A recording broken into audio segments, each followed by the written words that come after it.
Please comment where you are watching in the world. Please share your horror stories via our email or subreddit in the description. Thank you. Story 1. So I am 24 male and branching out a little in my dating practices. I've got a transgender date under my belt and it went well. My second, however, made my intuition scream. Get out of there! I was out Ubering food late one night, and when I was done I decided to try and hook up while I was in the city, away from my rural home. My attempts on Grindr for a meet were unsuccessful. I wasn't quite ready to give up yet, so I went to Tammy and started swiping. First swipe of the day was the lucky one, or so I had thought. At 4 a.m. I get a few messages that go like this. Come chill. I'm bored. We can go with the flow and get to know each other. Number and home address, McKees Rocks, Pittsburgh, Pennsylvania. It was unnervingly forward, but I thought I'd take a chance and texted the number. Hey, you still up? Her. Yeah, come talk chill. Have you had /coffee breakfast yet? Her. Nope. Okay, would you like to go get some? Her. Ick maybe. It's gonna be a 30-minute drive. Would you like to talk over the phone? Her. In a shower after I will. I get within 10 minutes of the address and I get a text. Her. I need 15 more minutes. Why don't you bring something with you? That's fine so far, but I didn't get to talk to them and get a sense for who they are. So I take my knife and carry it appendix style. I circle around the block to scope and to find parking, preferably close in case I need to nope the F out of there. Someone had just parked on the street in front of the location and sat in their car. I waited out a bit and they never get out. I then gained the courage to go to the door, mentally prepared for shit to go down. I knock and the door opens. I didn't recognize the person who opened the door, but I told them who I'm here to see and they let me in, directing me to the door to my left. The guy then stands between me and the exit and says, Come on man, WTF. As if on K another man enters the building and they go upstairs. I think this was the man who parked in the spot and never got out. There were 3 apartments in said building, hers the third, to the left as soon as you enter the main door, then one up some stairs facing the main door, and I didn't pay much mind at this point to where the last one was. I knock on the 3rd apartment to see my date, and she answers right away. I still need a few more minutes, babe, and shuts the door. I didn't get much more than a glimpse of her face in the process. Once she shut the door, and I was in the hall alone, I heard 2 to 3 men's voices speaking to each other inaudibly as music dampened this secret conversation. In that moment, my heart sank to my stomach, and it felt like I had to go before anyone noticed I'd left. I walked out and went straight to my car. I drove forward as I watched a man in the street, presumably from that house, walk in my direction to see where I was going. I did a U-turn as there was a no outlet sign, only to find my original path blocked with an idle car. So I took a side street out of there. I pass a few lights, then see the man that never left his car next to me at a red light looking over. I managed to lose him going around big trucks at the wee hours of the morning as I drove to more familiar territory. I don't know what could have happened to me that night, but looking back at it now I'm glad my instincts kicked it while I still had a chance. Story 2. It happened in a small Russian village, sometime around 2008 or 2009 when I was about 8. The kind of place where everyone knew each other, or at least pretended to. It was late, about 10 p.m., but warm. The streetlights bathed the road in a dull orange glow. Everything was quiet except for the hum of our bike tires on the pavement. I was with a few kids I sort of knew. Not really friends, just familiar faces. We weren't talking, just riding, letting the night stretch on. Then he stepped out of the dark. I recognized him instantly. Everyone did. Some drunk who lived in the village, always lurking around, always wasted.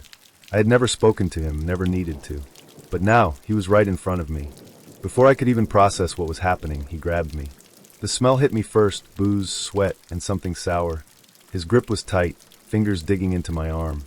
Then, in a slow, slurred voice, he spoke. Where are my cigarettes? I had no idea what he was talking about. I wasn't carrying any. I didn't even smoke. I stammered out the first thing that came to mind. I don't know. His grip tightened. His breath reeked as he leaned in closer. Where are my cigarettes? Panic set in. I tried to pull away, but he wouldn't let go. My voice cracked as I repeated myself. I don't know. It was like he didn't even hear me. His voice was slower this time, almost a growl. Where are my cigarettes? That's when I lost it. I screamed.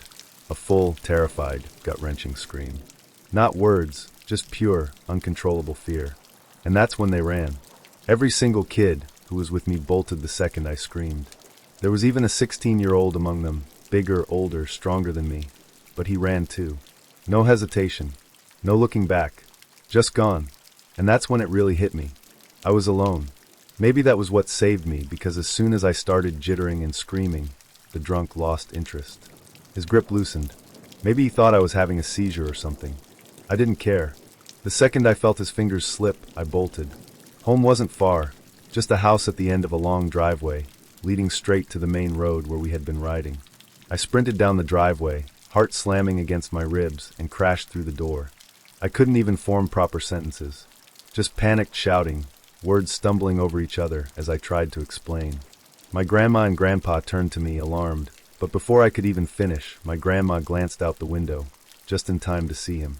He was still there, still coming toward the house. She didn't hesitate. She grabbed a wooden stick from behind the door and stormed outside, moving faster than I'd ever seen her. She hadn't seen what happened, but she had heard me. She saw him chasing after me. That was enough. The second she reached him, she unleashed hell. She didn't just yell, she screamed, calling him every name under the sun. And then she started swinging. Hard. Each hit landed with a sickening thud. The guy stumbled back, too drunk to fully process what was happening, mumbling something as he tried to shield himself. She didn't stop until he finally turned and disappeared into the dark. A week later, I saw him again. Still drunk. Still stumbling around the village. He looked right past me like I wasn't even there. Story 3. I remember this so vividly. It was so scary. I was a nanny a few years ago for 3 little girls, 1, 4, and 6 years old. After school, we went to the playground up the hill. There were a few parents and little children there. I kept an eye on the elder girls as I was with the baby on the baby swing. Parents and their kids left until a boy around 3 was left playing with the girls under my care. I noticed his dad sitting on the picnic chair on his phone. I was a bit peeved that I seemed to now be watching over 4 kids, not 3. The boy then slowly came over to me and kind of clung himself to me. I thought he was coming for a cuddle, so I said ah and put an arm around him asking if he was all right. He looked a bit sad. He then said, "He's not my dad." I skeptically looked at the man, then asked, "Who is he? Uncle? Stepdad?" And the boy looked me dead in the eyes and said, "I don't know." My heart dropped. I went into protective mode, and my instincts made me put the boy behind me. I looked back at the man who was now approaching us. My heart was beating so hard. I told the girls we were leaving right now and grabbed the baby. The girls complained but headed for their bikes behind the man. I looked around, but no one else was there. I only saw some people walking along the street at the bottom of the hill, so I could shout to them if needed. I warned him to stay back and held on to the boy. He asked what I was doing, looking at my grip on the boy. I was panicking and backing away. He told me to let go of him. I told him what the boy said, and that if he touches him or I will scream, looking toward the people so that he knew we weren't technically alone. He kind of laughed nervously and addressed the boy, who didn't even look at him or move. I told him to leave us alone. He just stared at me in shock with his hands up, like I was the dangerous one. I said I'm calling the police, letting go of the boy, and got my phone out, the baby still in my arms.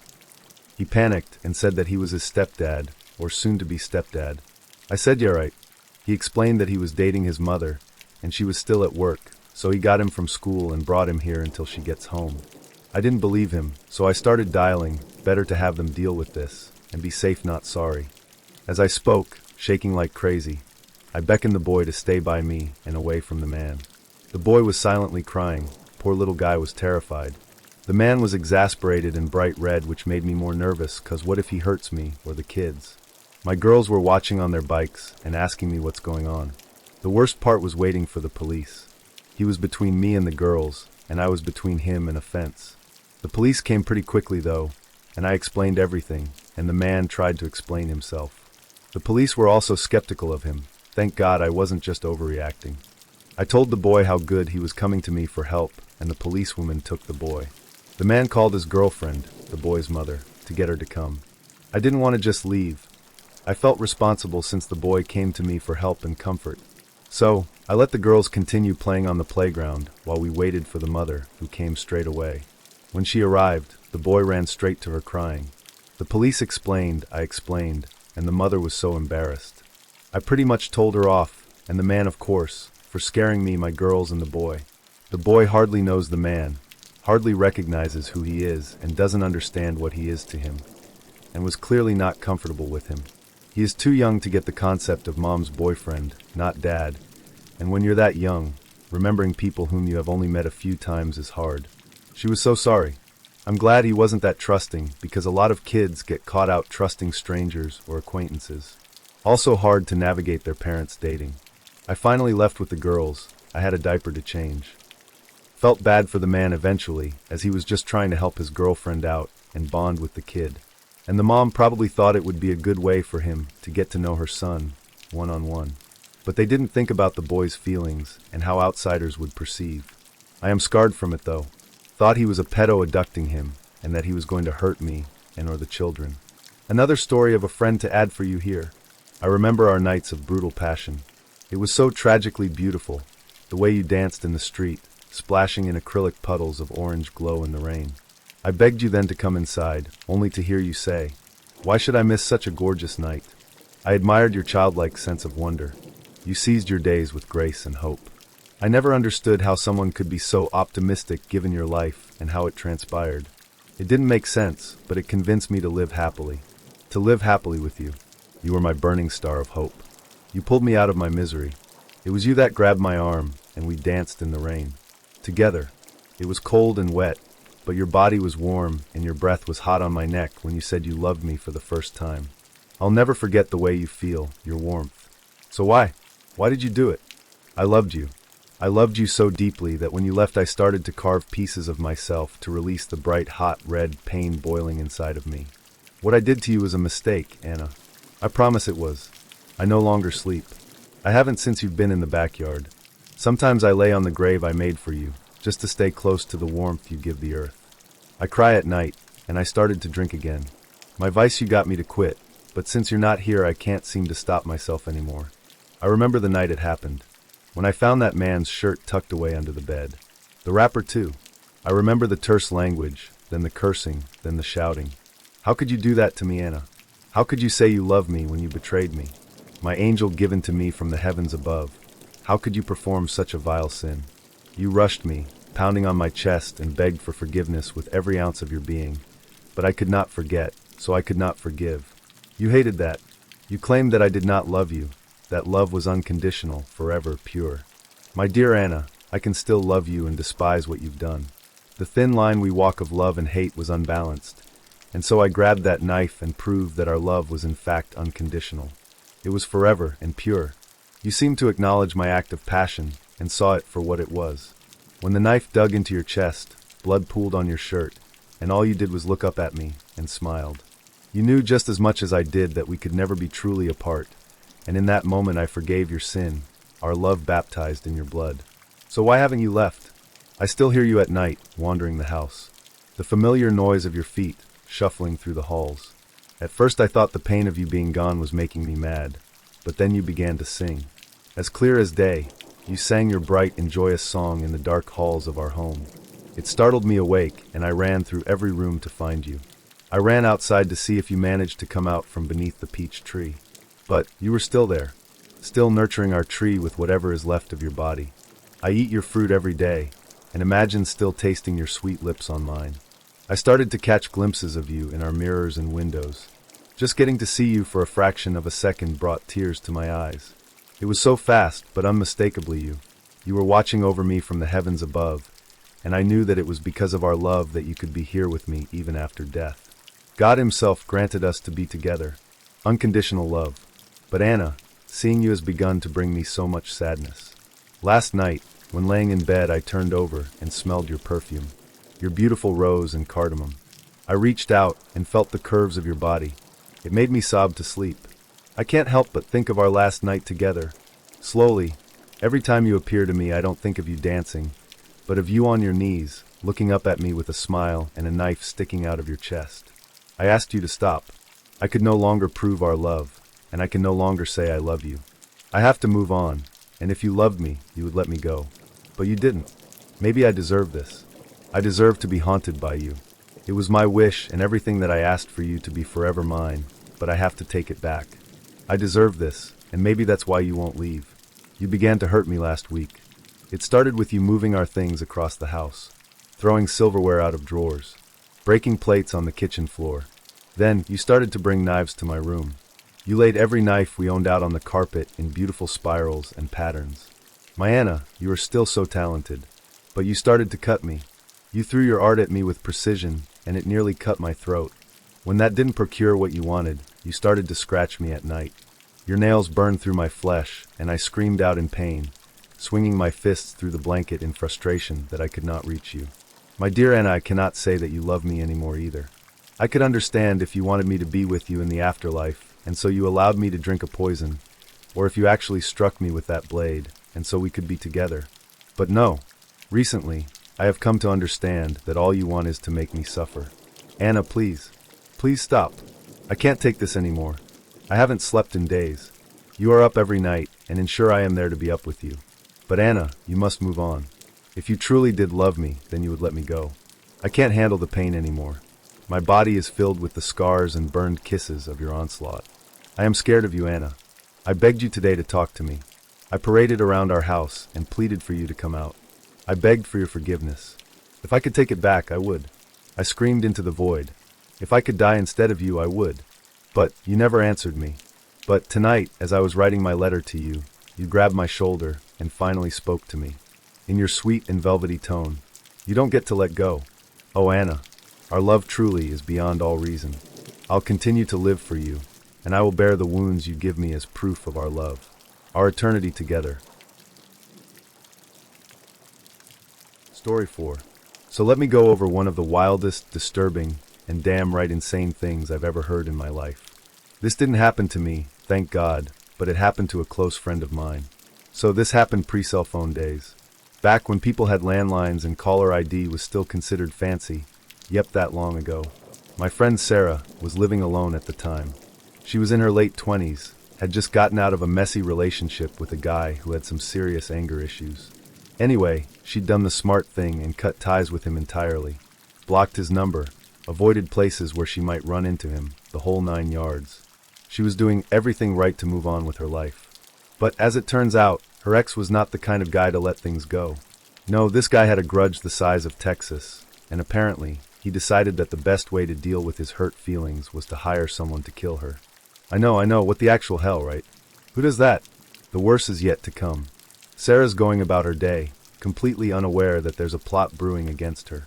Meanwhile, in some completely unrelated corner of the city, the cops bust a guy for a drug charge. Nothing major, just your run-of-the-mill low-level arrest.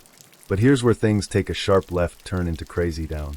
This guy they arrested decides he doesn't want to go to jail, so he makes them an offer. Let me walk, and I'll give you something bigger. Now, I don't know what the cops were expecting him to say, maybe a drug supplier, maybe someone higher up the chain.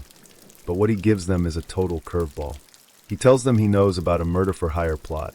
Specifically, that his buddy has been hired to kill a woman, and he's already on his way to do it. At this point, the cops are probably thinking, alright, this guy's just trying to save his own skin. But they decide to follow up on it anyway. They press him for details. Who's the target? Who hired the hitman? Where's it supposed to happen? And the more they dig, the more they realize this guy isn't making it up. He knows names, addresses, the whole deal. And sure enough, the target is Sarah. My friend. Now, here's where the timing gets absolutely insane. By the time the cops have verified the story and identified everyone involved, they realize they're already cutting it close. The hitman, some buddy of the guy they arrested, is likely already on his way to Sarah's house. So they spring into action. Sarah, meanwhile, is at home, completely oblivious to the fact that her life is in danger. She's probably doing something totally mundane, like folding laundry or watching TV, when her phone rings. It's the police. And the first thing they say is, "Lock your doors, hide, we're on our way over." Now, imagine getting that call. You have no idea what's going on. Your brain is scrambling to catch up, trying to process what you've just heard. Lock your doors? Why? Hide? From who? But they don't give her much time to ask questions. They just tell her to do it now. So Sarah, understandably freaked out, goes into survival mode. She locks all the doors and windows, turns off the lights, and hides in the closet. I mean, what else are you supposed to do when the police tell you someone might be coming to kill you? She's sitting there, heart pounding, trying to stay quiet, when she hears it. the sound of someone trying to break into her house. She's hiding in the dark, terrified out of her mind, and there's someone outside trying to force their way in. It's like every nightmare you've ever had rolled into one horrifying moment. Thankfully, the cops weren't far behind.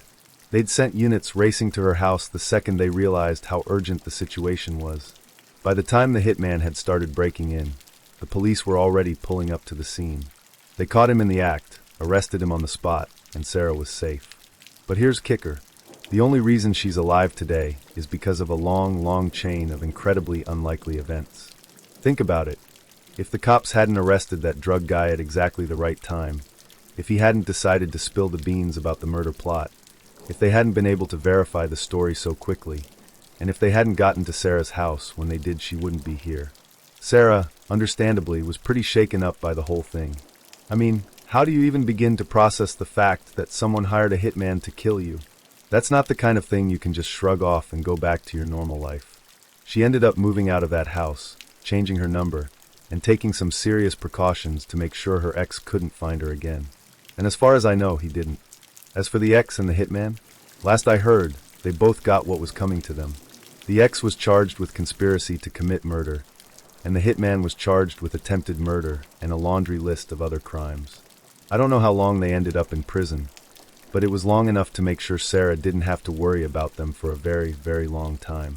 To this day, Sarah still doesn't like to talk about it much. I mean, who would? It's not exactly a fun story to relive. But every now and then, when she's had a glass of wine or two, she'll bring it up. And every time, I'm reminded of just how random and fragile life can be. One little twist of fate, one tiny coincidence, and everything can change. I remember reading all that and losing it, seeing the photo with the horrible drawing, and telling my partner we need to leave that place ASAP, and then the door opened, and there was she. She looked at us and said something like, "I only asked you for this," and then she wasn't there. I freaked out. She disappeared in the blink of an eye. I turned around to leave that place running, and she was behind me, but I saw her with the same face as she drew herself. In that instant I woke up with my heart beating incredibly fast, but I woke up to a sleeping paralysis. I was scared as never was before, and there she was. But this time she was crying. She sat next to me while crying, and the only words that came out of her mouth were, "I'm sorry. I'm so sorry. I'm so sorry, please forgive me." I was so scared I didn't want to upset her, so I only said, "Don't worry, I forgive you," and I woke up the next second. She wasn't there. It was again, as always, 3 a.m., and that was the last time I ever dreamed of her. I told the story to a couple of people and gave them all the chills. But then I got together with my ex, the one at the start of the long story, and tell her everything, with every detail I could remember, and she was pale. Then she tells me Javi, the girl, was like me, hey, pale, white dress, long black hair. Then and there I lost it, because when I told her the story I never described the girl. I said yes and felt tears of fear in my eyes. Then she responded, "That day that we went to your house I was so scared, because I could see that girl looking at you from the darkness. And when you went up to the dark, Essie walked right behind you until you came back down. But she stood in the stairs looking at us." I remember crying in that moment and being as afraid as when I felt her next to me. But never again saw, felt, or dreamed with the girl after I said that I forgive you to her, but never understood why she was asking me to forgive her. Never digged into it either. Story 5. When my grandpa was a young man, he worked for the railroad. He made good money, and being he wasn't married yet, he had a nice car for that time, and on the weekends, he liked to go out with his friends. He was headed back on a Friday, and was running late to a dance that night, so he took a shortcut on a pretty curvy road. The sun was setting, and he was headed west, and when he broke up over a hill, he was speeding, and suddenly breaking over the top of a hill, he became blinded by the sun, but in the last second, could just make out that someone was standing in the road. He swerved to miss the person, went off the road down into a ravine, and slammed into a tree. He must have passed out, because the next thing he remembered was hearing the voice of a young man saying, Mister, are you all right?" Grandpa said his head was splitting, and his knee felt like it was on fire, but he was alive. The kid helped him out of the car and gathered up Grandpa's duffel bag and helped him up the bank and sat him on the ground near the road. He could see an old house nearby, and Grandpa asked the kid if that was his house. The kid answered, "Yeah."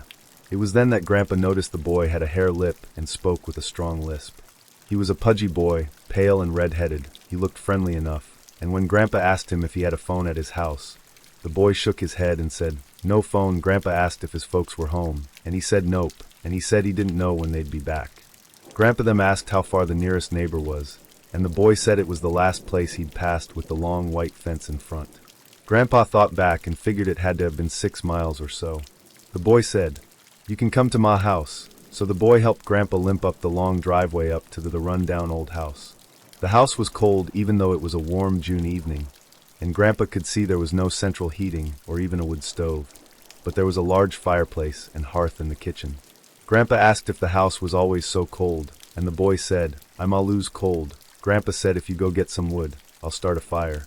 The boy came back with a big armload of wood, so Grandpa started a fire, and the wood was pretty dry, so in no time there was a big fire going, and the boy stood so close to it, rubbing his arms, soaking up the heat, that Grandpa said to him, "You better be careful, buddy, you're going to get burned."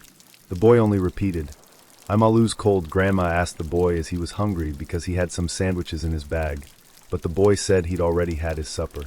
Grandpa ate his sandwich while the boy still stood in front of the fire, to close for Grandpa's comfort, but he didn't say anything more. He looked around the house, and it seemed like there hadn't been anyone there for a long time. It started getting dark, and the boy turned from the fire and said, "You couldn't sleep in my bed, I'll keep the fire going." And Grandpa says, "I don't want to put you out of your bed, and are you sure none of your neighbors won't be passing by? Maybe he could get help with his car." The boy said, "Nobody ever comes up this far, they're scared of the ghosts." Grandpa said that shook him up a bit and said, "What ghosts?" The boy replied, "Everyone says there's ghosts here, but I've never seen them. The only thing I'm scared of is nightmares." Grandpa said, "You have nightmares?" The boy said, "Yep. Every night. Same dream. A giant hog chases me and tries to eat me, but I wake up."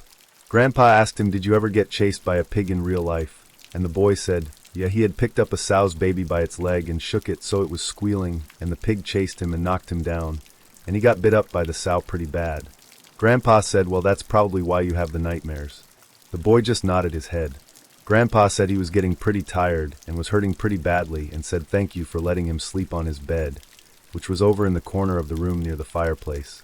The boy said he'd keep the fire going and watch over while Grandpa slept. Grandpa said he woke up with a start from the dream he had. He had the same dream the boy told him about. A huge sow chasing him, and he woke up just as the sow was about to attack him. The boy was still sitting there in front of the fireplace. There were only coals left, and the sun was coming up. Grandpa limped outside to take a pee off the porch, and he said he could hear a tractor in the distance. He limped over the field and waved his arms until the farmer saw him. He sat and waited because the farmer was a good distance away. He asked the farmer if he could pull his car out of the ravine, and the farmer said yes and asked if Grandpa was all right. He told him yes, and Grandpa rode on the wheel well of the tractor till they got to the place where he went off the road. The farmer asked kinda in astonishment him, "When did you run off the road?" Grandpa said, "Last night, just before sunset." The farmer replied, "Where did you spend the night?" Grandpa told him the story about the boy in the road and how he slept there last night. The farmer's face went white, and he said, "You slept there?" And Grandpa said, "Yes, why?" The farmer said, "I'd heard the place was haunted, but I never believed it." Grandma said, "Well, the boy said everyone said they thought ghosts live in that house." The farmer looked right at Grandpa and said, "I guess they do. That boy was killed by the family's sow over a year ago." The farmer said the family all moved down south right after the funeral. They were so overcome with grief, they couldn't stand living there in that house another day. It's been empty ever since. The campers woke, and we got on with our day, pushing the unease aside. The rest of the shift was uneventful, which is always good in the wilderness. The director of the program even showed up once to have dinner with us and play some games. It was one of the better shifts I remember being out there. When shift change arrived, we said our goodbyes, but before I left, one of the campers pulled me aside. "I'm really glad you didn't go missing. I had a weird dream one night that first week. I woke up and saw you walking into the woods. I tried to scream for you, but I couldn't make a sound. There was a strange man calling your name. That last stretch before transport felt endless. I've worked many shifts since then, but I've never been closer to shitting my pants in my adult life. Once I got back to the office, I noticed that the director of the program had left me a note in my cubby. I guess Dave spoke with him the day he came to visit and told him about his dream and my spooky situation. The director was notorious for being highly superstitious, and had left me a little pathway mantra tied to a necklace made of hollowed-out juniper seed called ghost beads. This was one of the many unexplained situations out desert that I encountered, but nothing so far has kept me from spending as much time as I can sleeping under the stars. Story 6. This happened a while ago, but I still think about it. I moved to the Utah desert in my early 20s to work as a wilderness therapy trail staff. It was a nomadic, primitive living program, so no base camps or modern comforts. We carried everything on our backs, relying on handmade packs, tarps, and whatever we could physically manage over 5 to 15-mile hikes across brutal terrain.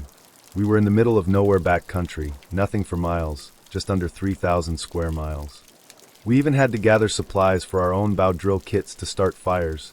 Some of us had hand drill kits too, but the blisters were never worth it. Shifts lasted anywhere from 2 to 4 weeks, and we were responsible for the campers 24/7. One of our duties was the 3 a.m. spot check. Every night, one staff member had to wake up, physically confirm every camper was accounted for, and send a GPS ping to the office as a safety check. If the check was missed, the office was supposed to call at 4:30 a.m., but they never did, figures. It was not a favorable position to be in, so I always volunteered. You would physically have to get up, out of your sleeping bag, and walk around to ensure every head was counted. No one wanted this job, but it was an extra $5 a day on your paychecks that really added up. The staff were a really tight-knit group of dinguses, and we all loved each other. We would divide tasks fairly between staff in a group. We were all close, and I was especially close with our direct supervisor, Jay. This will be useful later on. It was midwinter when I got assigned to the adult group. The only 18-plus camp in the program also happened to be co-ed.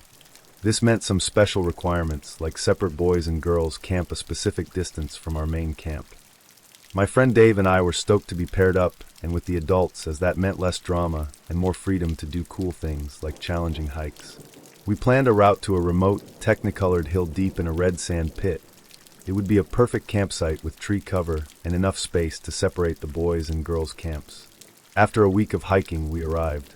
The nearest service road, I'm talking backcountry, barely a road kind of road, was half a mile away and approached the hill from one direction. One way in, one way out situation for driving in supplies for the weekend. The company's transport vehicles would bring our food and water over this weekend. That night, after setting up camp, Dave and I stayed up late with a few campers, making a terrible attempt at wilderness desserts. Once the campers went to bed, we planned for the next day, put out the fire, and turned in. Then came 3 a.m. When I woke up for my spot check, something felt off. The camp wasn't just quiet. It was dead silent. No wind. No distant coyotes. No rustling trees, or even the sounds of scavengers searching for crumbs from our dinner in the sump. Just an unnatural, suffocating stillness. Snow fell in slow motion, the stars reflecting off each flake. I didn't need a light because the soft white blanket was illuminated with a celestial glow. I started my midnight check. The girls' camp was intact. All 4 campers, asleep where they should be. Then I walked the 150 yards towards base camp, only hearing my own breath and the sound of my chacos crunching the snow. Once in base camp, I bent down to check the fire pit. The coals were buried under ash and fresh snow, but I moved a small patch aside and saw them still glowing, which would make morning fire prep easier. Then I heard it, a man's voice, calling my name. It came from the boys' camp. The voice was deep, carrying through the silence. My mind raced to place it. Not one of the campers. Not Dave. I figured Dave was messing with me. People thought I wasn't scared of anything, which wasn't true. I just looked like I wasn't. But I headed toward the voice anyway, convinced it was a joke. At the boys' camp, I went straight to Dave's shelter to call his bluff. I shook his shoulder. No response. I climbed into his shelter and pressed a hand to his carotid artery, just to be sure he wasn't dead. He had a palpable pulse, but no movement. His thoracic cavity was barely moving from his breath. This was the same guy who would wake up at a twig snapping, who snored like a chainsaw, yet now he was utterly silent. I even tried a sternum rub. Nothing. Uneasy, I checked the 4 male campers. All accounted for. All asleep. All breathing. Then, from beyond the campsite, my name. Again. The voice came from down the hill. The only way out was the far more distant service road behind us. Whatever was calling me wasn't standing on a road. It wasn't supposed to be there.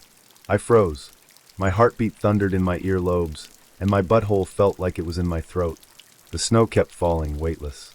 Time felt sluggish. Then, one last time, my name again from behind the tree line. It was louder now. Closer. I felt a slight wave of relief when I remembered Jay was on shift. I pulled out the inReach and sent Jay a message. "Hey, are you here? Come say hi." If he was messing with me, he'd own up to it quickly with a, "Aw, you got me." But no reply came.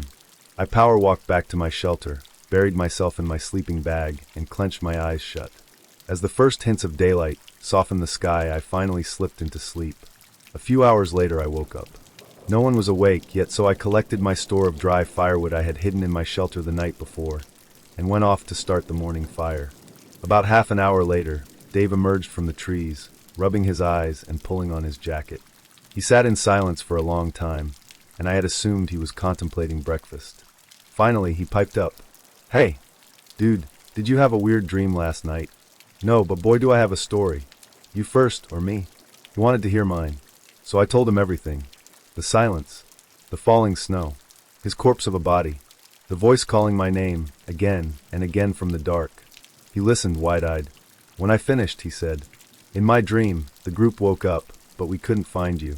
We called Jay, and he came with search and rescue. All they found was a trail of deer prints leading from your shelter into the woods, but that was it." We sat there, stunned, me still processing what he had said in my slightly sleep-deprived, delirious state. We were quiet until the first camper came out and sat with us, and I checked my inReach. Jay had finally responded. He wasn't anywhere near us. He was back in town at the office all night. Story 7. Have you ever looked into the eyes of someone who is truly crazy? Not someone who just does off-the-wall things or acts different, but genuinely insane? I have, and it terrified me. Let me back up. I will be vague on many details for obvious reasons, but a backstory is absolutely necessary. I work for a large corporation. I actually have a couple of different bosses, but the one I formed a genuine friendship with is the one we will call Jeff. Jeff is a very laid-back, go-with-the-flow type of guy with a great sense of humor. I also should explain that he is single with no children. Not long after I started working with the company, we became friends, and he often stops by my desk to chat. It was about a year ago that he stopped by one morning, and I immediately knew he was not himself. He seemed distant and stressed, which is unusual for him. When I questioned what was wrong, he told me he needed to speak with me about a situation. Of course, I was immediately concerned and urged him to go on. He explained that a few years ago, long before I started at the company, another woman began working at the company. She was not in our department, but did work within our company that required her to interact with leadership in our area, including Jeff. From this point on, we will call her Lauren. He explained his interactions with Lauren were not often, but she was polite and professional when they did need to speak. He said she worked for the company for less than a year, and then left as she announced she was getting married and moving. That was that. He did not encounter her again until a couple of weeks prior, when he received a friend request from her on social media. He explained he didn't think much of it and accepted it as he was Facebook friends with many colleagues both past and present. She then messaged him later on after accepting the request. He said he chatted back with her initially, as she seemed to just want to catch up. He learned she had divorced and wanted to move back to our town. The conversation carried on normal until she asked if he would join her for dinner when she came back to town to visit in a couple of days. Jeff explained he politely declined her offer, and at first, she took it well. Then it all went downhill from there. He stopped responding shortly after declining the dinner invitation, and within a few hours he received erratic and insulting messages from her. Everything from calling him a wimpy bitch to saying she was the best thing he could hope for and he blew any chance with her. He let me read some of these messages myself right then. He honestly felt they were drunk texts but still bothered him, and he blocked her. He figured that was the end of it. How very wrong he was. She then began emailing both his personal and work email, pleading for another chance, saying she was drunk and didn't mean it, saying she needed to see him, and so on. I would get to read a lot of these myself when I would later be asked to print these off for him for evidence. The reason he was telling me about this that particular day was because he had received a message request from Lauren's sister, saying she needed to talk to him about Lauren, and it was urgent. He accepted and responded to who we will call Beth. Beth told him something had snapped in Lauren when she went through her divorce, and she became fixated on a man she called Jeff. Beth explained she had tried to talk some sense into Lauren when everything fizzled out with the initial conversation with Jeff, but Lauren wasn't having it. Lauren told Beth he was her soulmate, and she was going after him. All this led to Beth explaining Lauren had flown into our town and was staying at a hotel close to our company and was coming to see him at work. Jeff said he found out what Beth said to be true when he came in and found Lauren standing outside of his office. She immediately ran to him when she saw him and pulled him into an awkward hug. Jeff said he smelled alcohol on her, and he immediately pulled away. She explained she was here to get her old job back and needed to see him. She also brought him gifts that included gift cards, snacks, and a picture of herself. Jeff refused these gifts, but she became more forceful and insisted he keep them. Jeff got away from her shortly after saying he had a meeting. He went to HR to explain the situation and how he absolutely did not want her being employed there again. He provided me with a copy of the picture she left for him and said if I saw her anywhere around company property to notify security. Beth later sent Jeff a picture of Lauren dressed as a man that Lauren had sent to her saying, "I'm wearing a disguise so I can watch him without him knowing it's me." Again, this was nearly a year ago. Things only escalated. Lauren made multiple trips back to our town, but would try to catch Jeff in the parking lot. He would find multiple letters on his vehicle from her. Sometimes they made no sense. She once left him 2 letters that said the exact same things word for word, but one was in cursive and one was in print. Jeff blocked numerous email accounts only for her to make new ones. She professed her love for him, begged him to want her, stated she made him her beneficiary if anything was to happen to her. She even sent emails that were clearly from her, but claimed to be other men that wanted her and needed him to release her, so that she could love them instead. Again, I got to read all of this when printing evidence. She eventually got his personal cell phone number somehow, and began calling and texting him constantly. He'd blocked the numbers only for new ones to come through. This eventually ended up in court, and a protective order was granted.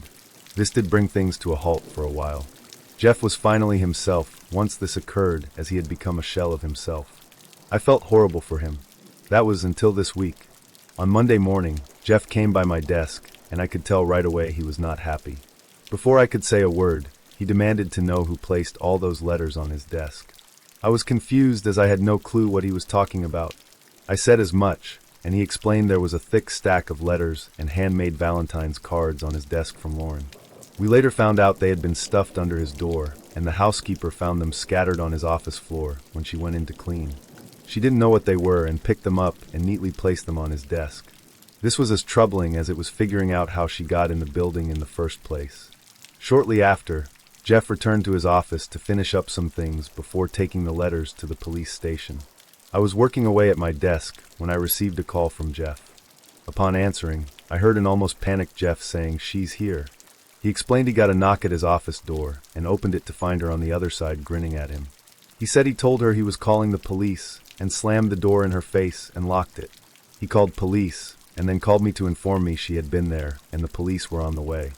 I foolishly assumed she'd bailed after he told her he was calling the cops.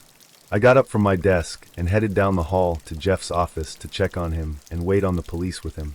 I stopped dead in my tracks when I saw her. She was sitting on the floor outside his office door, humming to herself. She slowly turned her head to look at me. I can't explain the knot that formed in my stomach as our eyes locked. She looked a lot like the picture Jeff had previously given me, but her eyes were different. They were dark. There wasn't that lively spark that you often see in people's eyes. It was like they were hollow, void of any normalcy. Her lips slightly twitched up to a smile. She then slowly turned her head back towards Jeff's door, and she resumed humming. I booked it. I absolutely darted back to my desk. Thankfully, the police arrived shortly after. She didn't put up a fight. She calmly allowed them to arrest her and walked away willingly with them. Still humming, they informed us after. She is still in jail for violating the protective order. Jeff and myself are both still very shaken by the experience. I will never forget that look or her eyes, staring into an abyss of true insanity. Story 8. I worked as a wilderness therapy guide for a primitive living skills program, spending weeks at a time leading kids through the backcountry, teaching survival skills, and making sure no one wandered off into oblivion. Every morning my supervisor, Jay, sent GPS coordinates for the next campsite, and we would pack up our packs and move. I never knew exactly where we were headed until I got the text. Except for this place. This was the only site I had memorized just so I could avoid it. It was beautiful, sure. A massive boulder at the top of a very large, gradually sloping, knoll that overlooked a valley. The earth was deep red clay that had been speckled with large hunks of alabaster. Plenty of juniper tree cover provided shade, and an anchor for setting up a shelter. The soft red sand made for easy sleeping, and the large sage bushes provided a wealth of useful items. A wash of cottonwood trees stretched down to the east, and the distance was framed by pink and white mountain ridges. It was a visually stunning sight, but something about it set off what I call my dog vibe, that deep, primal instinct that makes the hair on the back of your neck stand up. I don't like to admit it, but I can be a huge whiny baby. I'm tall, built like a brick shithouse, and spent my days hiking miles through brutal desert terrain. I felt tough, but this place? It made me feel bite-sized. I had spent one sleepless night at this site prior. There was something that gave the air a heavy feeling, and the surrounding geological structures created a strange impact on sound. This was the one location in the field where sounds would become heavily distorted. After setting foot in this place for the first time, I drew a big red X over the site on my map and jotted down the direct coords so that I could avoid this place later down the line. Nothing exceptional happened the first night I stayed there. It was just my dog vibe telling me to run. That morning, I sat by the fire, boiling water with pineapple skins for tea, when my GPS pinged.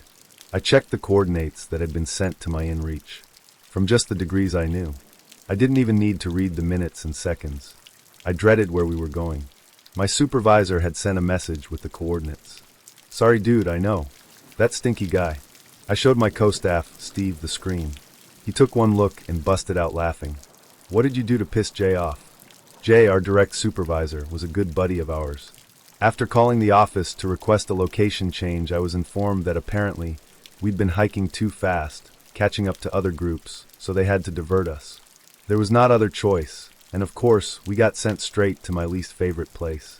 The hike was a mild 8 miles, but by the time we arrived, the sun was setting, casting streaks across the technicolor clouds above the horizon, and the warm October air rustled in the treetops. We set up camp beneath a cavernous rocky outcrop at the apex of this hill. The campsite was a little less than a mile from the nearest service road. By the time we had finished setting up the camp, kids' shelter, staff shelters, fire pit, and sump, and chose a safe location to hang our food bags for the night, it was time to get the kiddos set up for a nice hot meal. Every individual made their own food, but the food was always better hot. Only on the worst nights would you go to bed without a fire, and I would never stay at this site without one. The boys were absolute powerhouses when it came to firewood collection, which made my life easier. We had a perfect system. Every night each person would try to find and carry as much wood as you physically could, and the winner would get to lead our hike the next day. We were so efficient at collecting wood that every morning we had to scatter the pile as a LNT, leave no trace, measure, which earned staff bonus pay if done correctly, and at that point in my life, I'd do almost anything for a few extra bucks. The wood was collected, camp was set, and as the sun dipped deeper behind the mesas in the horizon, the boys started busting a coal for the fire. The only sound was the high-pitched screech of a bow drill kit filling the air. That was when I felt it. The eyes. This part of the desert was full of life. Elk, deer, coyotes, raccoons, and small rodents. No cattle, though. They never came this far out. I figured it was some scavenger waiting to comb the desert sands for dinner scraps. The night moved along, and we had all sat down to feast on our dinner and talk about our days.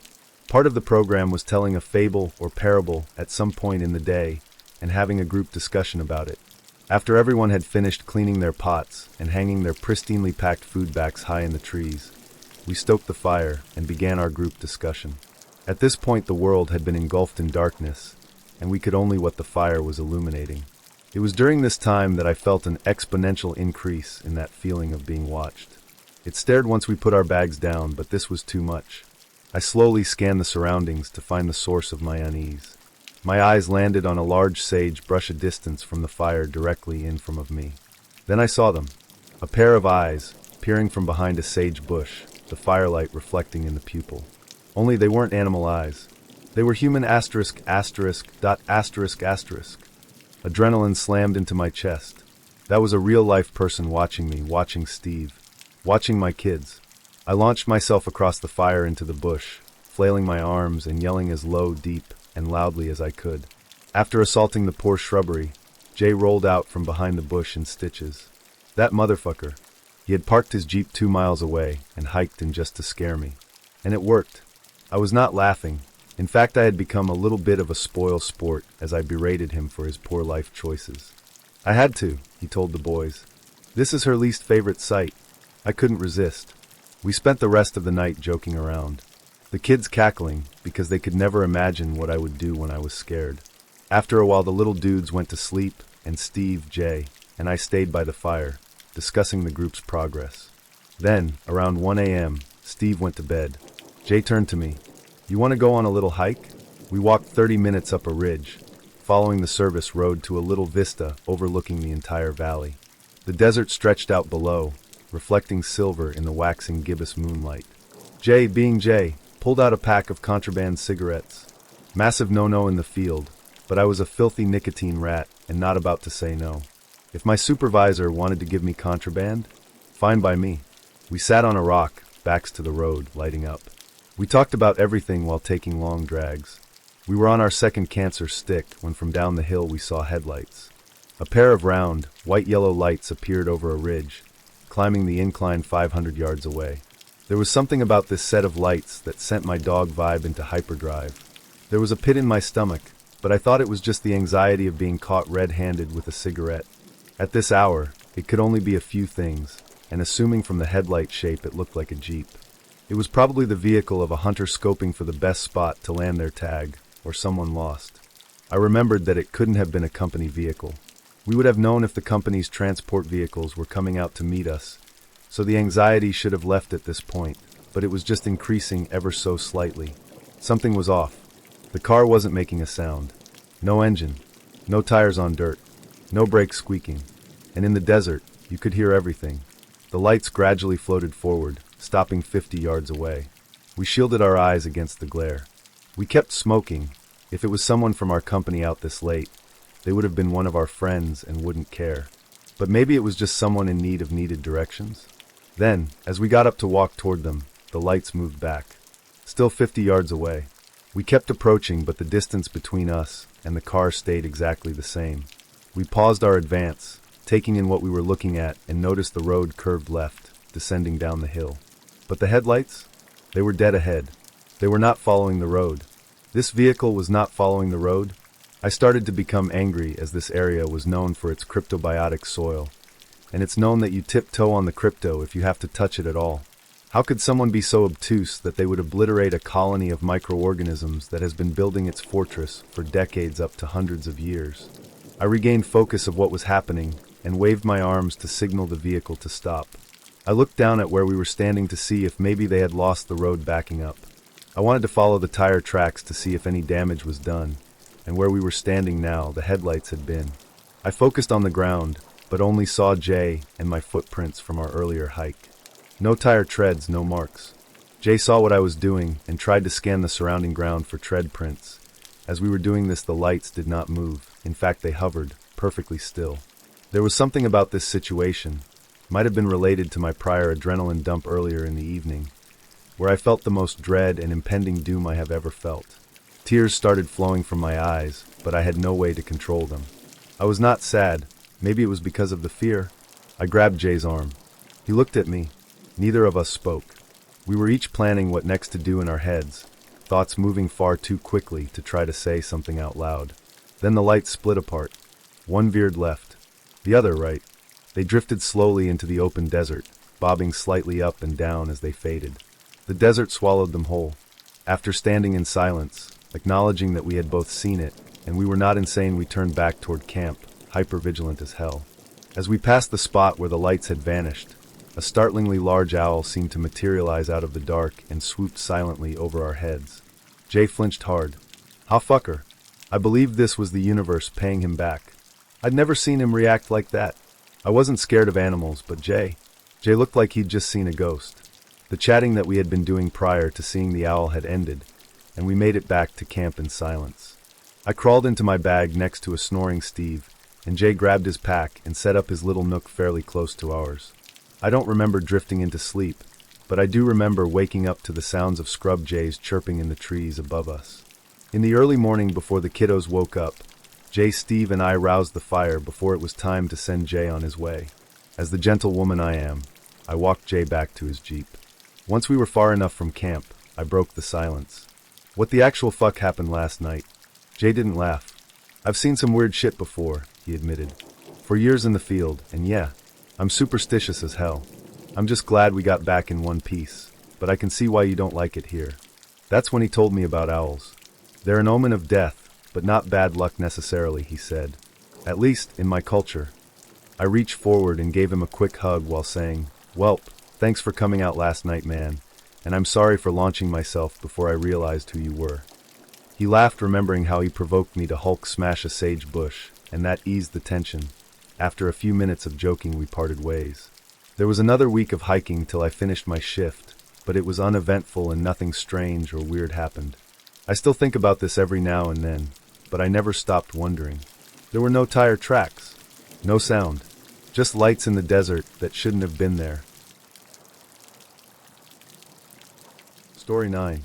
This happened around 2018. For context, a buddy of mine, we'll call him KG, used to be our group's ladies' man, and it wasn't uncommon for him to want to go meet up with somebody during the night. This night in particular was no different. Some girl messaged him on a dating app inviting him to come hang out. He said he was with a friend but would be free in a few hours. She said, "No problem, just bring him with, we can all smoke and just hang out." I was fine with it, and she gave KG the address. The place was an apartment about an hour away. We got in the truck and headed over. TW after this point for drugging and discussion of attempted S/A. The drive was 30 minutes down the highway, followed by 45 minutes of nothing but gravel roads and fields. I distinctly remembered we joked about how it felt like we were in an alternate dimension. Zero light, no houses, and I don't remember seeing a speed limit or stop sign for most of the drive. Once we arrived, it was extremely ominous. A single yellow light hung over a single apartment building that probably only had about 3 units. The place looked old and borderline abandoned. The girl, who I'll call M, was standing out there waiting for us. I couldn't make out any features, as all I saw from the car was a silhouette. We got out and she let us inside. KG seemed uncomfortable when he saw her, but was playing it off. I noticed she was considerably older than us, and was not the type KG would normally go for. To be entirely honest, she looked cracked out. Her face was covered in the marks you see when stimulant users obsessively pick their faces. Regardless, we get in her apartment, and shit was off immediately. The place was bare. A single couch lined with plastic and TV sat in the living room, and the kitchen cabinets were all empty, and many were just open. For some reason, I also remember Bob's Burgers playing at an ungodly volume on the TV. She had a couple blunts already rolled up, and I got to breaking down our share to roll. She offered us white box wine and said it was all she had. She poured 3 glasses, and I knocked back about half of it before almost gagging at a chemical taste. I didn't say anything. I don't like wine as is, and only accepted it because I was thirsty, and she said her tap water wasn't safe to drink. I figured it was just really cheap, and didn't want to be rude. KG drank his, and we got to smoking and talking. Once she got up to go to the bathroom, KG whispered to me that he got catfished, and showed me the profile with an obviously different girl's photos. I asked if we should go, and he said she was probably just insecure, and that he still wants to hang out and see where things go. She got back and insisted on another blunt, specifically the one she rolled. We kept talking, and I noticed she seemed to be getting antsy and shorter in her responses. Kept being very flirtatious with the both of us Oswell, saying we'd be a lot more comfy if we went in her room. I also noticed I was beginning to feel strange, not the fun strangeness of THC, but the ominous feeling that I was losing control of my muscles and having a hard time thinking or talking. KG was basically melted in the couch, but still carrying on talking to her. I looked in my glass and noticed powdery gunk collecting at the top. I felt sick and stumbled to the bathroom. The bathroom was disgusting. I sat down on the side of the tub and tried to figure out what the fuck was happening. I was convinced we'd been drugged, but kept telling myself I was just greening out and being paranoid, despite that not being normal for me. I eventually lost track of time and place in there. Luckily, I was smart enough to lock the door. At some point, I walked out to see the living room empty and heard groaning in the other room. I knocked on the door and got no answer. I blacked out on the couch again, and only came to after hearing shuffling and seeing KG bust out of the room half naked and M following him. I stood up, and she looked stone-faced. KG didn't say anything and stumbled fast out the door. I didn't need to be convinced and followed quickly. The entire walk back to the car she followed us, not running or yelling, just walked with us, seemingly waiting for us to fall. Somehow in his drugged-up state, KG got the car going, and we peeled off. I don't remember much after that, but we both woke up the next afternoon parked at a church in the middle of nowhere. Both of us had pounding headaches, and KG said after I went in the bathroom, she pulled him up and helped him into the bedroom, whispering how we were hers forever and that we never had to worry about anything ever again. He knew this was bad, but in his haze, couldn't stand or yell for me. We drove home silently. I didn't see KG for a while after that, and when I did, we never spoke of it again. Moral of the story? Just because you aren't alone doesn't mean you're safe. Just because you are a man doesn't mean you're safe. If you feel something is off, don't wait to get out of there, and for the love of God, don't drink anything you didn't see poured. Sorry if this story is a bit of a downer, or if it's inappropriate for this sub. The memory has never left my mind. It was awful and terrifying, but also surreal, and almost feels like a dream. KG said that luckily I knocked at the perfect time, and she didn't get what she wanted out of him, and the knock brought him back to momentary awareness. Things could have been a lot worse, but I will never forget what happened in the apartment in the fields. Story 10. So this backstory may have nothing to do with my main story. Or maybe it does. I'll tell it first anyway in the interests of a good yarn. So I grew up in a semi-detached house. I don't know if you guys in the US have this term, but it's where houses are built in pairs as one building. They share a single wall in the center, but they're otherwise totally separate houses. Anyway, when my parents moved in, there was no fence between our house and the adjoining one in the back garden, or rather just a single wire. They hardly ever saw the neighbor to begin with. If he was in the garden when they went out, he would zip inside. He was something of a recluse in maybe his early 50s. That was until one night my father had a bonfire in the garden and noticed this guy in the shadows.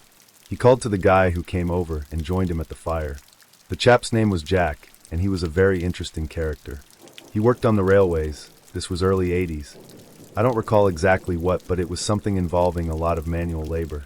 He had built a machine workshop in his garden, all powered by a big coal-fueled steam boiler. I was too young to remember much, but apparently it was quite something to behold. He was a lonely single guy, but soon became a good friend of the family. We could just go over there and hang out and run between the gardens as we pleased because he enjoyed the company. He was a really nice guy. Anyway, roll on a few years, and there's a giant thunderstorm. The next morning, Jack was found on the pavement between his house and ours. He'd had a heart attack, and it looks like he was trying to get to our house for help. My parents realized after the fact that he'd been banging on the wall for help, but with the commotion of the storm, they had heard the noise, but not really put two and two together that the neighbor was trying to make contact. Shortly after, a new couple moved in. I was over there one evening, perhaps 2 or 3 years after that fateful night, babysitting their baby, who was upstairs in a cot, whilst I was downstairs watching MTV with the volume pretty low. As I'm sitting there, a tune begins to play, but it's not on the TV. It's to the right of me, and I swear it's the sound of tapping on the small wooden table that's a few feet from me. I look over to the noise, to the table, then sit there almost frozen as the notes play. Their cat is walking past, stops and looks in the direction of the table too. This goes on for what feels like a long 15 seconds as I'm sat there almost frozen. The hairs on the back of my neck are standing on end, and I have the feeling of someone walking over my grave. The feeling isn't terror, but let's say I'm on hyper alert. The feeling passes quickly, and I regain my composure. I go over to the table, tap my finger on it, and it definitely sounds just the same as the notes I was hearing. But I wasn't able to produce different notes by varying my tap, like the notes I had heard previously. It was sunset, not dark outside. I walked around the house, checked all the doors which were locked. The baby was still sound asleep in the cot. No way it could get out and nobody else in the house. I remain in the house until the parents return around midnight. I don't feel nervous, but all these years later it's still an odd experience I don't know how to pigeonhole. I don't read anything more into the feeling of walking on my grave than a biological response to something unexpected and alarming in the moment. A communication from a deceased neighbor beyond the grave. Well, it makes the story a little more interesting, I guess. I don't really read anything into that either. But it was an odd experience that remains vivid in my memory to this day. Story 11. This is a bit long, but everything in this post is real. I live in Detroit, Michigan, and this happened to me a few years ago. I don't even like to think about it, but I know writing it out may help me set those horrific experiences free in a healthy way. After graduating from undergrad, financial strain led me to a temporary stay with my brother while I awaited acceptance into graduate school. When I was finally admitted to the MBA program, I found an affordable apartment near Detroit, nestled amid a picturesque garden. The summer was coming to an end, and I really needed to find a place before the fall semester started. After days of searching, I finally found an apartment that fit my budget and was in a decent location. What truly drew me in, however, was its setting. Nestled amid lush greenery and surrounded by towering oak trees, the complex exuded a serene, almost enchanting allure. The tour showcased an underground swimming pool and a spacious shared laundry room, both connected to the apartment's cozy lobby, where tenants would go whenever they needed assistance. Adding to the charm, a vibrant flower garden flourished just outside, giving it the perfect final touch. The application process was swift, and before I knew it, I was moving into what seemed like the perfect place. It almost felt too good to be true, but after all the stress, financial strain, and misfortunes I had endured, I convinced myself I deserved this moment of peace. But that peace didn't last. From the moment I arrived, an oppressive heaviness settled over the apartment. At first, I dismissed it, attributing it to exhaustion from unpacking. But then came the nightmares. Every night for the first 3 nights, I had the same recurring nightmare. I found myself trapped in the same flickering hallway, the air thick with agony. On the first night, I heard the tortured wails of a man. The next night, it was identical, but instead of a man, it was a woman's cries of despair. By the third night, it was the haunting sobs of children. Each repetition grew more disturbing, the terror clinging to me long after I woke up. After the third night, I could no longer ignore the feeling of being watched. Whether I was showering, eating, studying, or even sleeping, the sensation of unseen eyes bore into me. Sometimes, it was so overwhelming I'd whip around, expecting to see someone. But there was never anyone there. I tried to rationalize it, chalking it up to nerves, but deep down, I knew something was terribly wrong. Unlike most people, I didn't dismiss these encounters as tricks of the mind. My background in quantum physics, science, and spirituality had already led me to a chilling realization. Ghosts, as we imagine them, are not just lingering spirits of the dead. They are something far more complex. At the quantum level, we are not solid beings but rapidly vibrating particles of energy. According to the laws of thermodynamics, energy cannot be created or destroyed, only transformed. When we die, our bodies decay, but our energy, or what some might call a soul, remains. There is even a substance called protoplasm, and some even suggest that the concentrated energy of former deceased people can harvest energy from other sources, like especially during a full moon. Depending on how much energy can be transferred, a ghost can be anything from an orb of light to a blob of moving energy, or a shadow, and sometimes, if the circumstances are aligned, it can be a full-blown apparition of the physical person, the way they remember themselves to be before they died. Other times it can use whatever energy it has to manipulate or move items, but I still do not understand why some are stronger / more ominous than others. Also, why do they do this stuff? The paranormal presence I was dealing with definitely felt angry and evil. Even when I'd tried acknowledging its presence, things would get worse. So anyway, in that apartment, I was certain I wasn't alone. I tried so hard to convince myself that it was just my wild imagination. But deep down I knew what was really happening.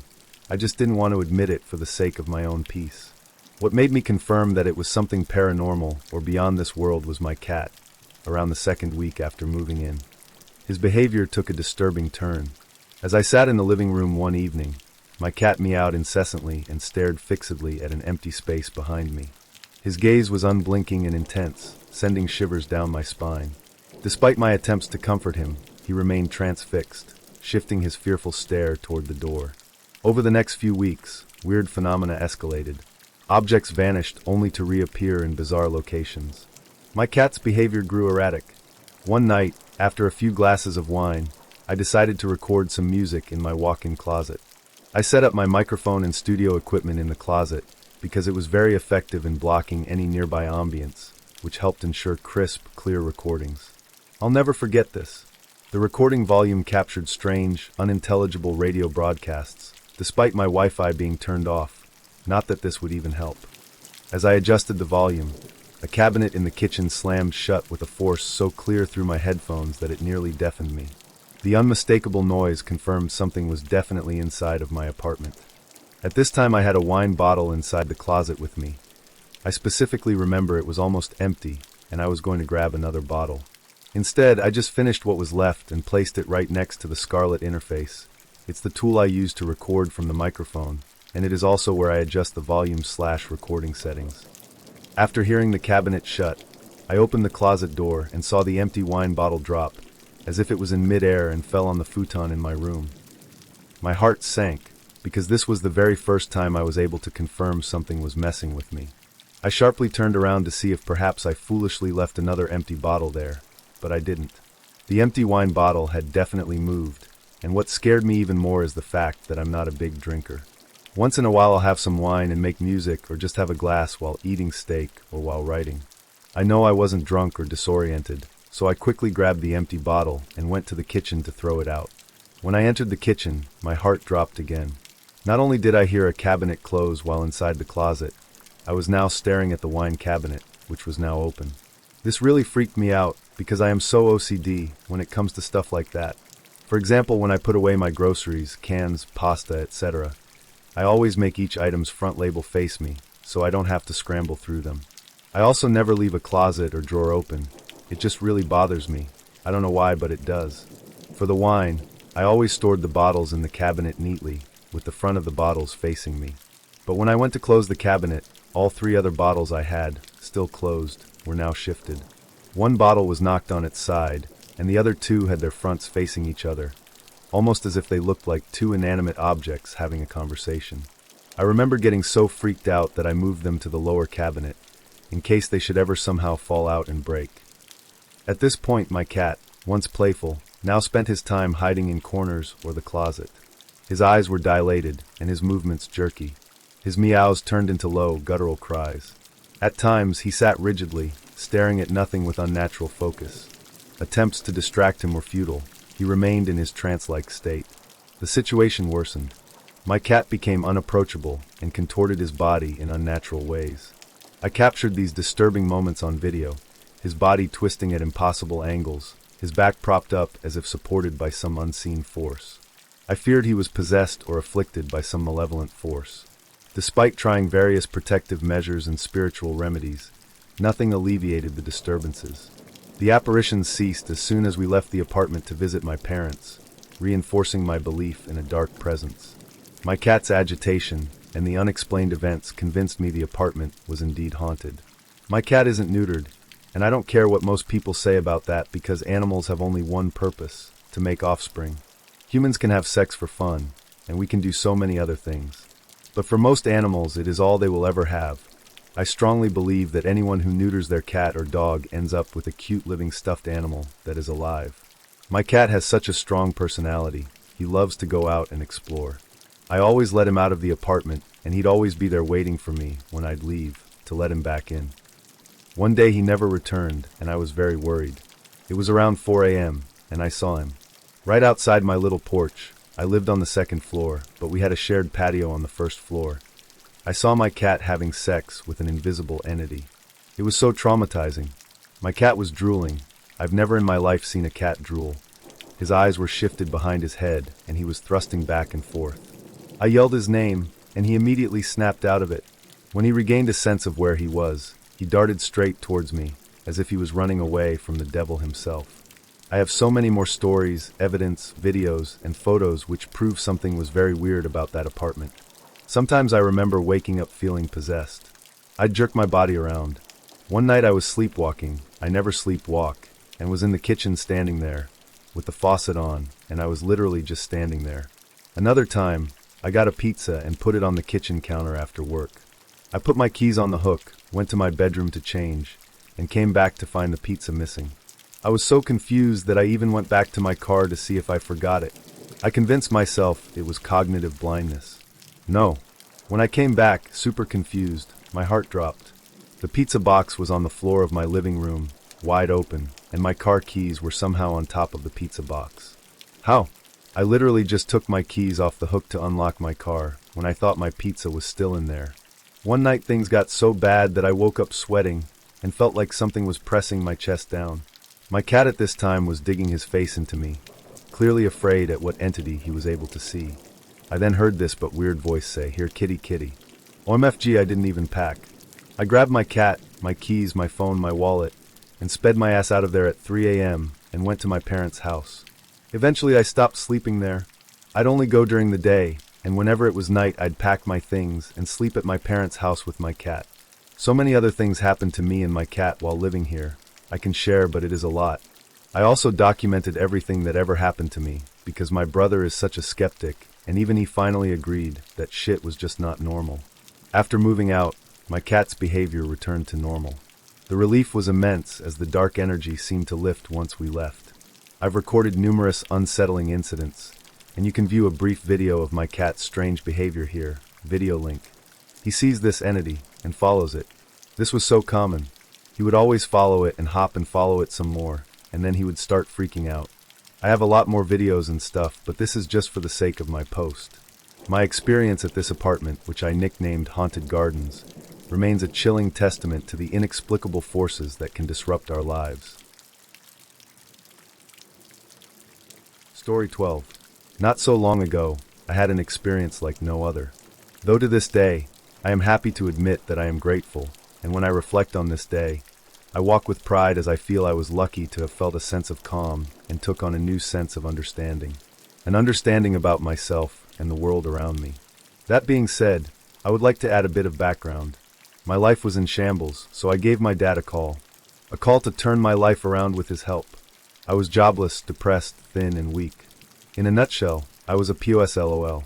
My dad states that I can come home as a means to get back on track. Naturally, what dad says goes. So I was lucky to be back. I was lucky to have been on a comfy couch in a warm house with food and back in touch with our beloved pets. All this sinks in as the night grew later. Dad and his woman go to bed in their room with the door closed. I'm left in the living room with the dogs on their kennel. The night was easy, the TV was off. The sounds of being back home were recognizable. I was content. As I sat in the recliner/couch, I intended on drifting off to sleep eventually, for I knew I was safe and just overall grateful.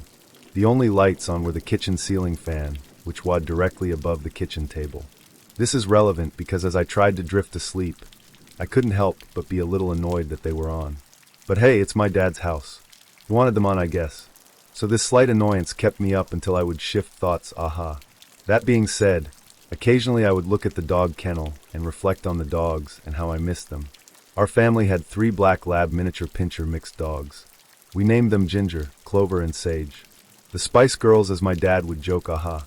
They each had their personalities and were unique in their own way despite looking absolutely the same. Well, anyways, during my zone out stage, something unusual happened. What caught my attention at first was a low growl sourcing from Clover, our smallest Spice Girl, aha. I paid no attention to that at first, assuming they were just growling at each other because someone's leg touched their ear or something stupid, aha. Mind you, all 3 fit in that kennel, but at that time they were a bit smaller. So again, I heard a growl, didn't mind it. Moments later, an even lower groan with a bit of a ruff in there. Aha, this is when I reacted and said sush. But what didn't occur to me at the first growl was how unusual it was that either of them growled. In all my years, they never did that, especially when all was calm in the night and everything was kosher. So the second growl grabbed my attention mainly because I didn't want my dad to wake. So as I reacted to her second growl, I let it slide for another minute. By this time, I was in my head with the question, for what? Why is she growling? I eventually turned my head to look at her in case she did it again, only to catch her fixed on something in the kitchen. Normally, either of them would look back at you as a response to you looking at them, aha. But on this night, she was locked.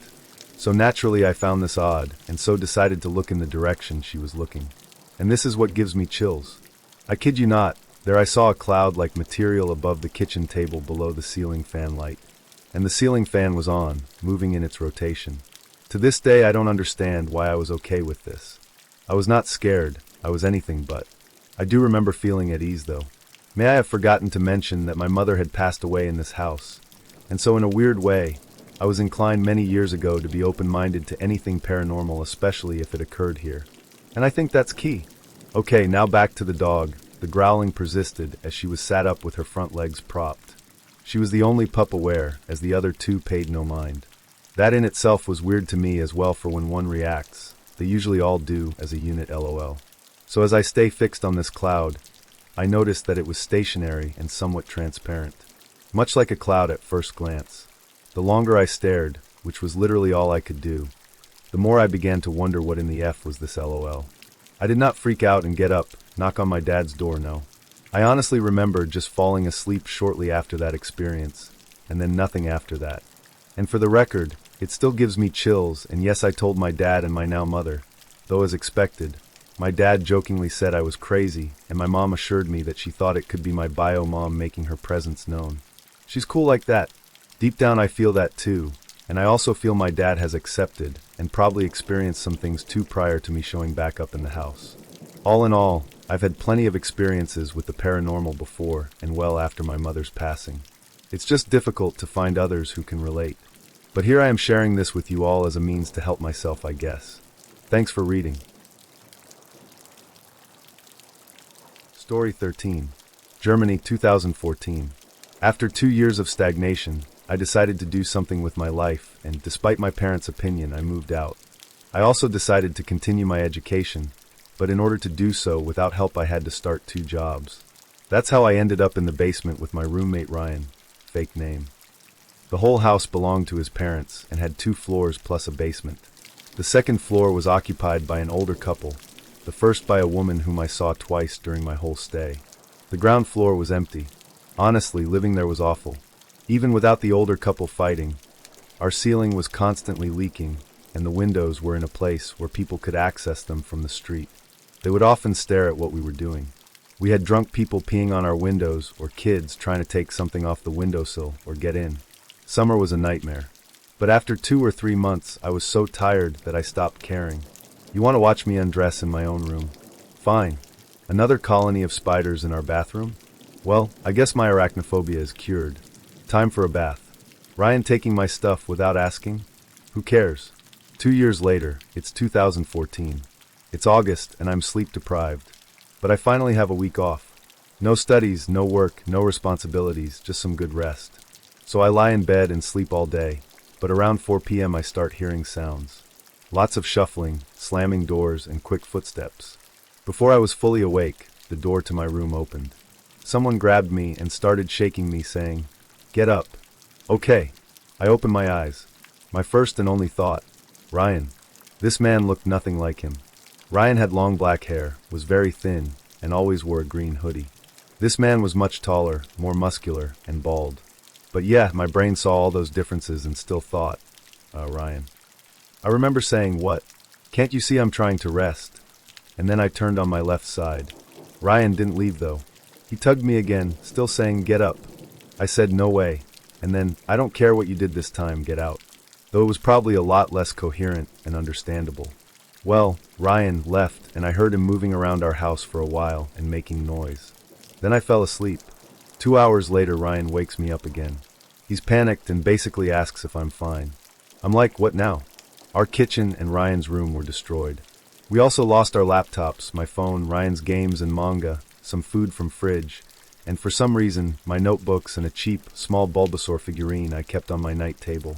After this, police quickly arrived, and thanks to the neighbors and their camera, we had footage of a tall, bald man entering our property after 3 p.m., spending a while hanging around front, and then going to the back.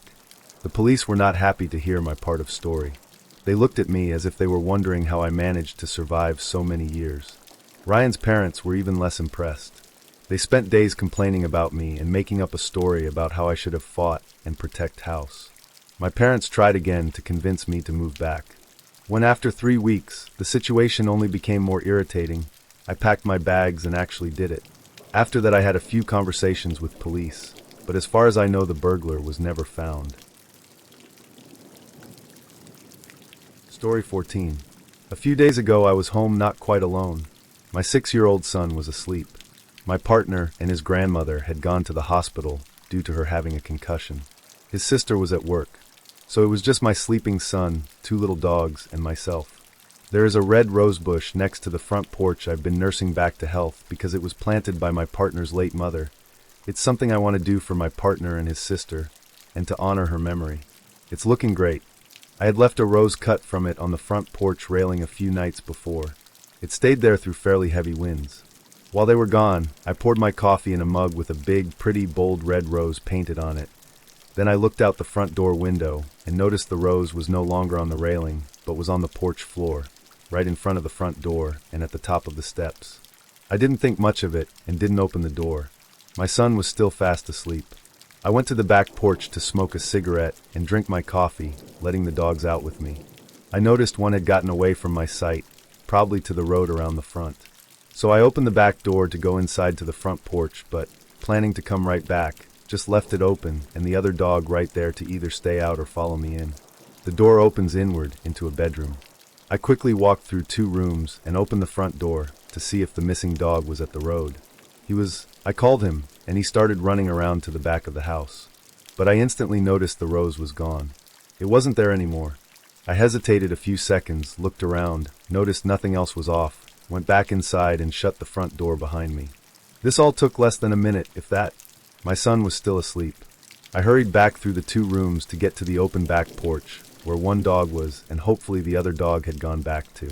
I froze when I saw the back door was closed completely, and the dog I had left on the back porch had been shut out, looking in at me. That door is not easy to shut. It basically has to be slammed or just carefully and firmly pulled shut with 2 hands. I just stood there a moment freaked out, staring at the dog looking in at me, my heart skipping beats, Then walked toward the door, opened it, went out on the back porch and looked around, seeing nothing but the dogs. It really unnerved me, because there is no way the dog could have shut the door. It isn't possible. I made sure there was no one else in the house. I never heard anyone. There were no signs of anyone having been in the house or outside creeping around. But that doesn't mean they weren't, My son never woke up. I did test to see if me opening and closing the front door would at all affect the back door, but no, it didn't. It couldn't have been wind because the door opens inward, and that door is hard to close. The AC wasn't on. What made it a little creepier to me, TBH, was that before I went out on the back porch to smoke and let the dogs out that morning, I had poured my morning coffee in a cup with a big, bold, red rose painted on it and taken it on the back porch with me. Once a while back, I was relaxing on the front porch. My phone was just a couple of inches from my feet, the screen locked. It requires a PIN. No programs were running at the time. No alarms set, and I cannot set my alarms to play songs from my music program. I was actually kind of meditating, not deep meditation or anything, just relaxed breathing basically with my eyes closed, totally lucid, listening to things around me, that sort of thing. The breeze, chimes in the distance, insects. Everyone else was inside and asleep. I could literally look inside the window behind me and see my partner asleep on the couch. It was like 3 a.m. Suddenly I heard music from my phone. It was unlocked and my music program was open and had started playing a song. This song about a woman not being able to tell if she was experiencing reality or a dream. Her imagination playing tricks on her, her sense of time being confused, showing up in the future like I've been here before. How she could hear bells and wind and a song in her heart, like a ghost in the streets. A very intense song, and quite personal to me at the time. I was sober. I never found evidence of malware on my phone, but obviously I can't be sure someone wasn't fucking with me. Anyway, both experiences were pretty unsettling to me. Maybe my phone glitched, maybe a person was creeping around last week, but my partner's mom had a very strong personality and spirit and died too young. She was wronged by her mother, the grandmother, right up to the day she died and even to this day. I got a thorn stuck in my finger tending the rose bush, and when it finally came out, I was oddly a little sad. I felt strangely, instinctively protective over her daughter, my partner's sister, despite us having conflict. I know that we were quite different, but in some ways quite similar, and suffered many uniquely similar hardships, and were horribly mistreated/abused in many similar ways, particularly by our mothers. My son, who has a very similar personality to hers, was born just 2 weeks after she died. Just many coincidences that have slowly come unveiled over the years. I really just wanted to share this, whatever any of it means, and thanks for reading. Story 15. This happened back in October, but I haven't been on Reddit a while, and stumbled across this sub on my page, and realized I finally had something to add. I wish I didn't though after this experience. This is the most in danger I've ever felt in my life. Let me start with context. I female, 19 work at a typical photo studio that's placed within a retail store. Not gonna name which one, but your first guess is probably correct.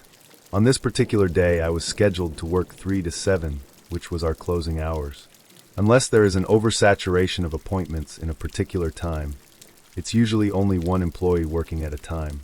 It's in the basement of the 2-floor retail store tucked away in a little back corner. On this particular day, I coming in to close the studio, my manager and co-worker were there at the time, and they were both getting off at 3:30. I clocked in at our computers and started chatting with my boss about where we were. There was one family in the camera room, and they were running a little behind. She told me my assigned family, and also encouraged me to get what's called a pull-in. Basically where we try to get customers from the retail store to come take photos in whatever they're in exchange for 2 free photos fully shipped and covered. There was a man wearing a prison-looking uniform. Definitely didn't look real, it looked like a costume. It was October, so it wasn't crazy that he was wearing a costume. It was not Hello Weekend or Halloween Day though, which I thought was a bit weird since he didn't have an appointment and was standing around the practically barren areas of the retail store next to the studio wandering. I don't think my boss got a good look at how he was acting yet, because she asked him if he wanted to come in for some photos. She said something about how he already had the costume and it would be perfect. I didn't hear much of this because I was checking in the next family. My boss walked by me as I was about to head in to set up the studio and let me know that the guy was interested in photos after this appointment. The family I was working with was great, and things went smoothly, but I noticed during the session that he had come sit on the bench closest to the photo studio. No big deal, but this bench is usually used for parents to watch or put their belongings on, but it's not like he was expected to know that. My boss popped into the photo room one last time before she left and told me something along the lines of, "Hey, I'm getting some weird vibes from that guy you're gonna photograph, so I'm gonna have Andrew, retail store manager and fake name, come by and check in and make sure everything's going all right." After taking the photos, it takes me a few minutes to edit them. The customer goes out, and I stay in the camera room computer editing. The family went and sat down at a different bench. At this point, the guy started walking into the studio and asking when it was his turn. It was at this point I noticed his crowbar was fully real and not a prop. It started to make me nervous the way he was swinging it around. I told him I'd be able to help him in a minute and to go wait outside.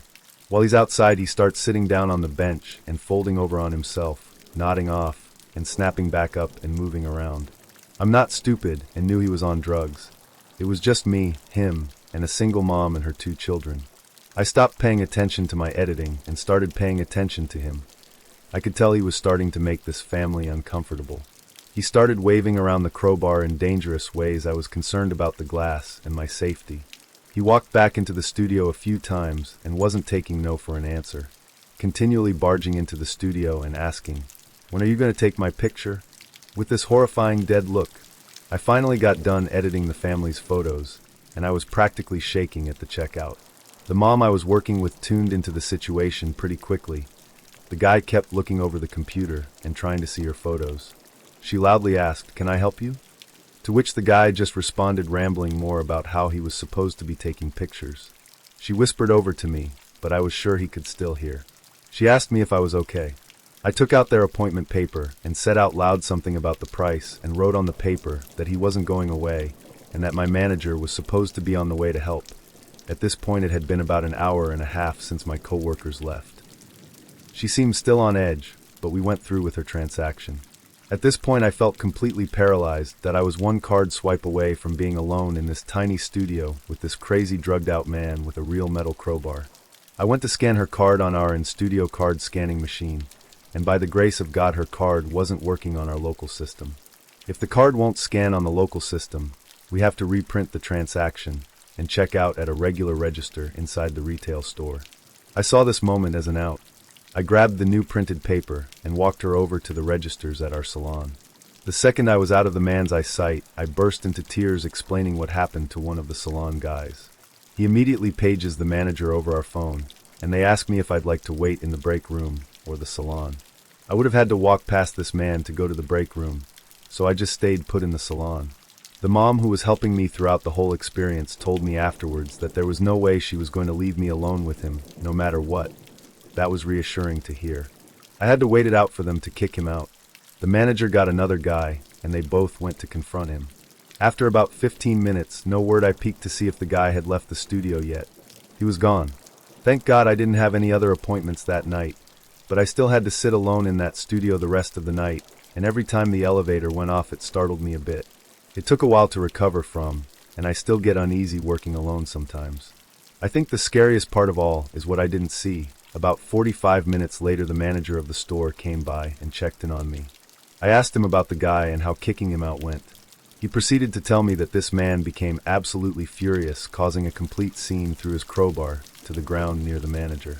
After getting mall security over to help, they were successfully able to escort him out. I was supposed to wait outside for an Uber after work, but I decided to wait in the studio and got a ride from my mom.